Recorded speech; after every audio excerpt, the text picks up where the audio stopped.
Itu 150.000 itu untuk apa saja? Buat bahan-bahan maniknya itu. Jadi belanja buat bahan maniknya, terus dirangkai sendiri baru dijual. Kita juga kasih harganya itu yang nggak terlalu mahal. Startnya kalau gelang paling 5.000, 10.000, rata-rata itu 18.000. Kalau barang yang paling mahal itu cuma boneka premium aja itu cuma 50.000. Tiap orang kan pasti nggak beli gelang ya.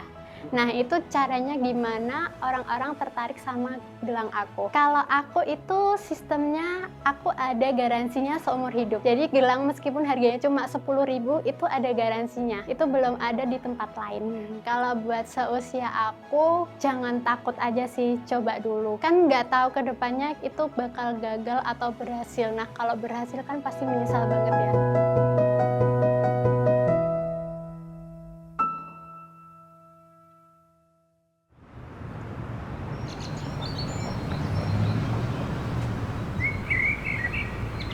Halo, perkenalkan nama saya Naswa Tiara. Jadi saya punya bisnis namanya Girlstar Fashion dan GF Concept Store. Lebih tepatnya ke aksesoris handmade sama sebagian itu mengikuti perkembangan tren gitu. Kayak gelang, kalung, ada kayak bag jam boneka, terus keychain kayak gitu-gitu. Sama beberapa itu kayak mengikuti trennya dari anak-anak skena atau anak-anak culture gitu. Lokasinya kalau yang store pertama itu di Garum, dekatnya Blitar Park, sama yang kedua itu di Jalan Merdeka, dekat alun-alun, baratnya alun-alun pas. Sekarang usia 23 tahun, jadi karena memang butuh, sama waktu itu memang coba-coba sih Mas awalnya. Dari tahun 2022, saat itu kan habis lulus SMA, habis itu kerja. Nah, karena kerja itu aku setiap harinya naik Grab, terus aku memutuskan buat kredit motor. Nah, saat itu di kerjaan aku itu gajinya hanya cukup untuk kredit motor. Habis itu aku cari kerjaan sampingan. Waktu itu kerjaan sampingan ternyata dirasa capek banget. Akhirnya memutuskan untuk keluar di kerjaan sampingan itu. Terus coba-coba buka usaha dengan modal 150.000. Waktu itu kerja di salah satu toko hijab. Jadi saya sebagai modelnya. Sampingannya waktu itu ikut orang jualan kayak nasi gudeg gitu di warung makan. Di warung itu bertahan 3 bulanan. Karena capek banget kan sampai malam. Waktu itu karena lagi ngetren ya di sosial media. Terus karena di Blitar itu belum ada, jadi memutuskan untuk bikin pertama kalinya di Blitar. Kalau pertama kali itu dibuat kayak cincin, gelang, kalung, pawn strap kayak begitu dari manik-manik. Kayak gini, ini dari manik-manik semuanya. Nah, kalau gelang-gelang itu kayak gini sama yang aku pakai gini. Ini semuanya dirangkai sendiri dari manik-manik, handmade semuanya. Yang beli pertama kali waktu itu kan aku jualannya kayak buka PO. Ternyata nggak berjalan selama kurang lebih setengah tahunan. Terus aku nekat jualan di Kebon Rojo. Jadi kayak buka stand gitu dari meja kecil gitu. Itu awal mulanya itu kurang lebih 2 tahunan. Jadi di meja terus berkembang, terus saya coba-coba ikut event sambil muter uangnya itu. Alhamdulillah bisa kebeli gerobak. Nah, dari gerobak itu kurang lebih bertahan setengah tahunan, terus akhirnya buka store di Garum.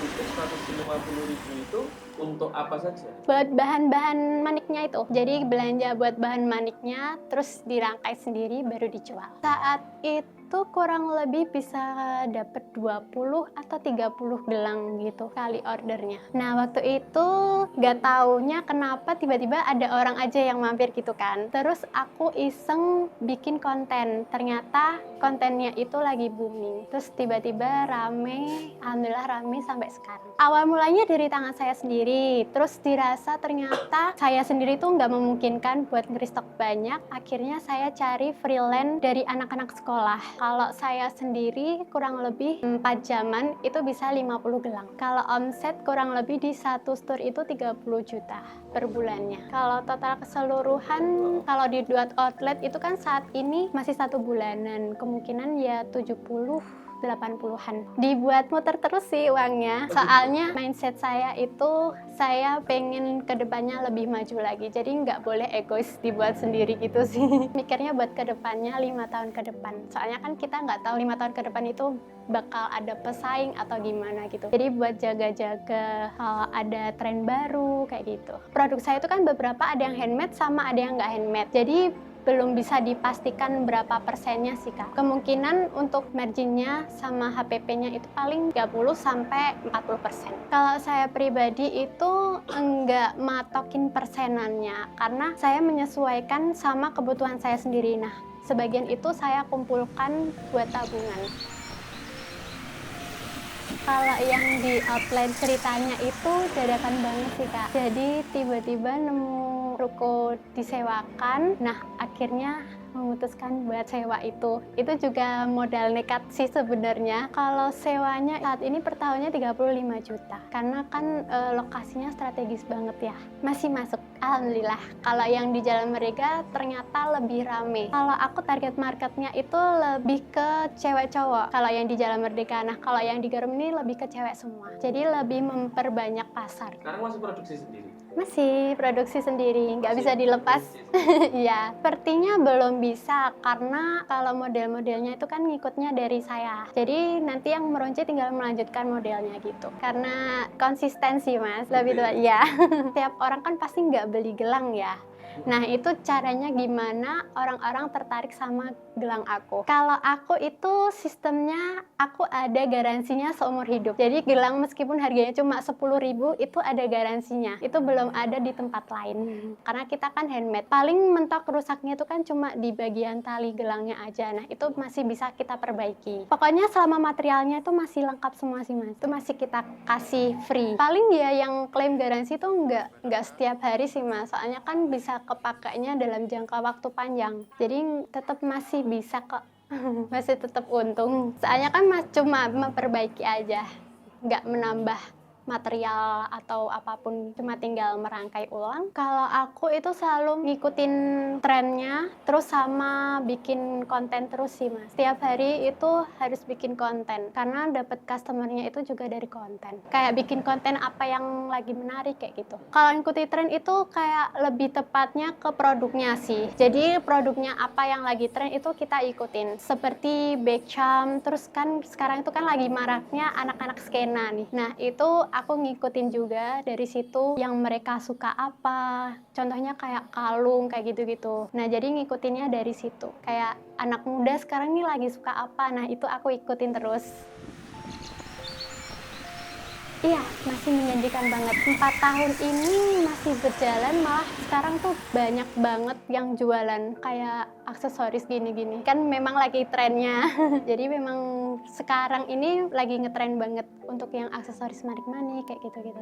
Lebih tepatnya ke anak muda itu, anak muda orang Blitar. Ada juga beberapa dari kota lain sih Mas, kayak lihat dari sosial media, terus main, terus mampir ke sini. Online saat ini masih belum, hanya offline aja. Karena produk kami kan handmade, jadi nggak bisa dibikin ulang terus. Kalau misal kita jualannya di kayak misal di marketplace gitu, takutnya kita nggak bisa mantau stok produknya. Karena kalau yang kayak di Jalan Merdeka itu cepet banget habisnya Mas. Jadi kadang itu kita keteteran sama stok produknya. Jadi nggak bisa dijual di online. Karena kita memang carinya yang limited, biar nggak pasaran. Jadi nggak ada yang nyamain. Kalau kita maksimalnya di 10 pieces per satu produknya. Jadi kelebihan dari kami yaitu nggak ada yang nyamain. Dari aku sendiri kurang suka karena lebih enak jualan di tempat sendiri sih Kak. Saya pernah juga nitipin di beberapa tempat gitu. Kalau kayak aksesoris itu kan kebanyakan dari tali. Nah itu pasti kayak banyak debunya itu kayak kurang terawat gitu. Jadi lebih suka dijualin sendiri aja. Karena kan kalau itu kan kayak kerjasama gitu ya. Jadi bagi hasil. Alhamdulillah kalau dari usaha ini kebeli motor, 3 HP buat konten, sama lainnya lebih ke stok produk sih Kak. Soalnya nggak terlalu suka sama barang-barang buat pribadi ya. Paling mentok paling cuma baju aja sih. Karena mama aku itu kan memang cuma ibu rumah tangga dan dari kecil itu cuma sama mama. Jadi untuk perekonomian itu kadang itu belum stabil. Dari kecil udah ditinggal ayah di Nabire. Jadi tinggalnya sama mama terus. Soalnya kadang kayak apa aja dikerjain sih Mas. Rabutan, iya betul. Iya itu kerennya. Makanya aku jadi suka nekat itu juga karena mama juga sih. Paling aku ngasihnya kadang 500, pokoknya secukupnya di rumah aja sih. Kadang 500, kadang 1 juta. Terus kalau misal lagi butuh apa, mama juga ngomong ke aku kayak gitu. Suka aja sama kerja dari dulu. Kalau dari aku pribadi memang nggak suka belajar sih Kak. Kayaknya enak cari uang aja. Terus kadang itu aku juga lihat di sosial media kayak lihat cerita kisahnya orang-orang punya usaha kayak gitu. Nah itu aku jadi kayak tertarik gitu. Kalau nggak enaknya itu semisal aku jualan ini, itu ada yang niruin. Nah, itu yang nggak enaknya. Soalnya selama ini aku kayak mikir ke depannya gimana biar tetap usaha aku berjalan. Bukankah memang dunia bisnis seperti itu? Iya, tapi ini nirunya niru banget sih, kayak lebih ke produk gitu. Kayak misal detail produknya itu ada yang niruin kayak gitu-gitu. Kalau respon aku biasa aja sih, berarti kan aku kan jadi orang-orang pasti kan ngelihat di aku. Cuma ya kadang tuh pusing mikir apa lagi ya, habis ini bikin apa lagi ya, kayak gitu sih.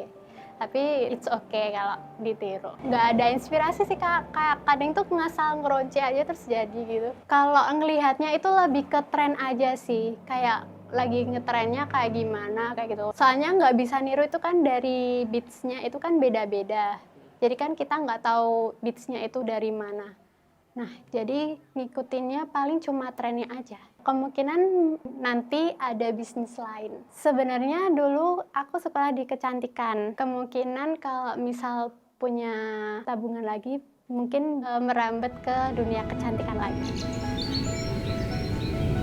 Masih menjanjikan karena anak-anak sekarang itu lebih suka sama style. Jadi mereka semua itu sekarang memikirkan style, mulai dari kayak di gelang, kalung itu mereka semua ngikutin style gitu. Sekarang kan lagi marak kayak aksesoris gitu. Nah mereka cari referensi outfit kayak gitu-gitu. Jadi kan kalau nggak ada pernak-pernik tuh kan kayak monoton banget. Nah itu menjanjikan banget sih. Sekarang kan orang-orang suka UUTD ya.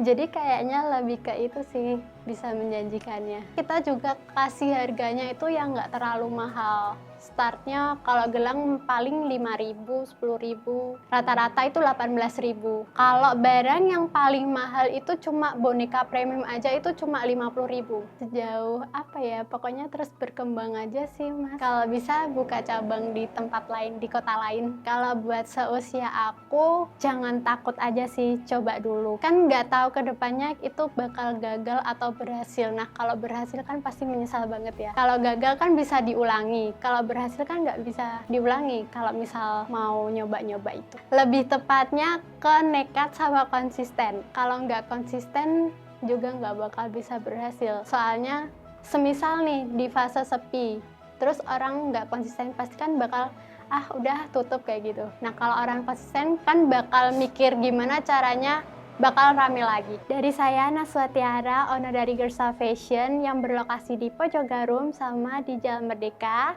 Wassalamualaikum warahmatullahi wabarakatuh. Terima kasih semuanya.